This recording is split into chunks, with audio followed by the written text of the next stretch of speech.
বক্তব্যের মধ্যে উপস্থিত হয়েছেন আপনাদের সবাইকে জানাই আন্তরিক শুভেচ্ছা ও অভিনন্দন।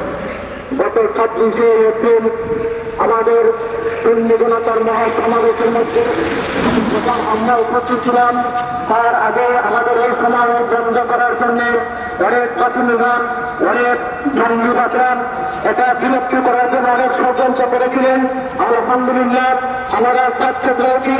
এই মানব বন্ধনকে আসার করে আমার ঢাকা মহানগরের ইসলামী ছাত্র সেনার সাবেক সভাপতি সদস্য এবং হযরত মাওলানা রাইসুদ্দিন ফুকন ভাইকে ষড়যন্ত্রকারীরা গতকালকে হত্যা করেছেন।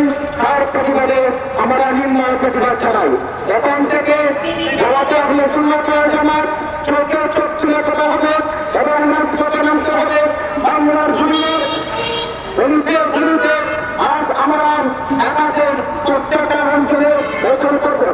এই মাননীয় সরকারকে সম্পর্কে দৃষ্টি আকর্ষণ করে বলছি, এর হত্যাকারীদেরকে যদি আসামিদেরকে যদি 26 ঘন্টার ভিতরে গ্রেপ্তার করা না হয়, এই 3 দিন ভিতরের মধ্যে আমরা মাঠের ময়দানে রাজপথে নামবো বলে ঠিক কিনা? আমরা এই বাংলার জমিনের প্রত্যেকটা বীরমাতাকে দৃষ্টি আকর্ষণ করে বলছি, আমরা এখন হামকা বসে থাকবো না, আমরা এখন দরবারে বসে থাকবো না, আমরা মাঠের ময়দানে রাজপথে নামতে প্রস্তুত হবো ইনশাআল্লাহ। আমার সংক্ষিপ্ত বক্তব্য শেষ করছি। আমাদের আজকের মানববন্ধনে প্রথম অধিবেশনে